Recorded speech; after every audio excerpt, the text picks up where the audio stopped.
Shazam! Fury of the Gods came out this past weekend, so I'm going to give you my thoughts on the movie and review it. Now, I've already posted a one-take movie review on this, so if you want to go check that out, that is over in my shorts. But since I only get about 60 seconds to really talk about the movie during that, I decided to make a longer video and go a little bit more in-depth on why I rated the movie this way. Now, this video does have spoilers, so if you haven't seen Shazam, please go check out my one-take movie review over on my shorts or my TikTok because there are no spoilers in that video. But without further ado, guys, be sure to like, subscribe, comment, get your Eazy Apparel at shopeasyapparel.com, and let's talk about Shazam.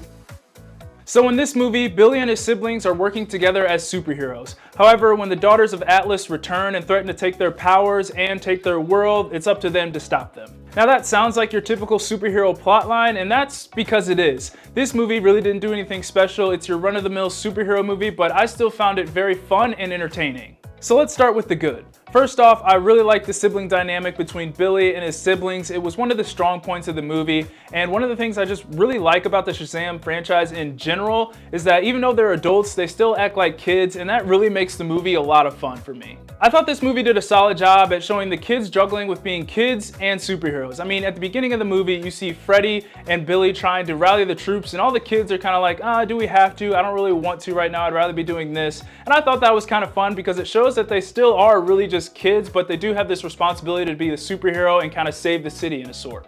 And that kind of leads me into Zachary Levi's role as Shazam, and I really think he has this role figured out. His comedic timing was great, and he just embodies the character as Shazam as a whole. I also have to shout out Megan Good because she has an underrated performance in this movie. I think her kid is like 7 to 8 years old. I could be wrong, but seeing her as an adult kind of take on that kid role and that innocence was really funny, and I thought added a lot to the movie. But with all that said, I think Freddy was the heart of the story. He surprisingly got a lot of screen time and essentially was the driving point for the plot. Now, his relationship with Antia was a little cheesy, and the dialogue between the two did make me cringe a couple times, but I'll get to that when I get to the things I don't like. Now, the actor that played Freddy I thought did a really good job. He has that quick cadence when he talks, and I thought that really worked for this movie. I thought it was funny and very enjoyable, even though some of the dialogue was a little bit cheesy. Now, with all that being said, with Freddy having a lot of screen time, that's going to take away from another certain character in this movie, which is something I didn't like, but I'll touch on that again a little bit more later.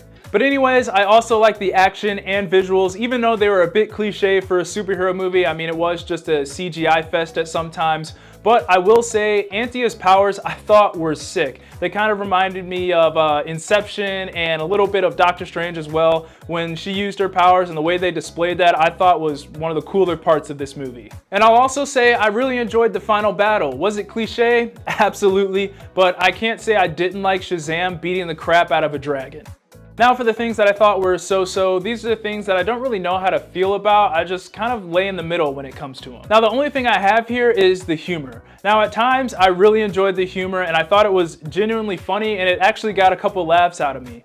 But it was also very cringy at times, but I guess that's expected with superhero films. Plus, I have to remember that these are kids we're dealing with. You're gonna get some cringy jokes when you're dealing with kids. Now, with all that being said, I did feel like the humor took away from some of the more serious parts of the movie. Now, it didn't happen every time, but at times I felt like there could have been a better balance between the more serious parts and the humor to really let that emotion sink in that moment. Okay, now for the things I didn't like. To start off, the villains. They just felt super bland, and that's sad considering they were played by very talented actors in Lucy Liu and Helen Mirren. Now, I think this is one of those cases where they both worked with what they had, but it just felt like they were just kind of there to be defeated by the Shazam family, and it also felt like their characters were very uninspired. And at times, especially at the end of the movie, it really just felt like Lucy Liu was there for the check, and honestly, I don't blame her. It's a superhero movie, she probably got paid a boatload of money. I probably would have did the same thing. Both of them follow the basic villain tropes you get in a superhero, and that's fine, but I just wish we would have gotten more out of them given the actors that played them are so talented.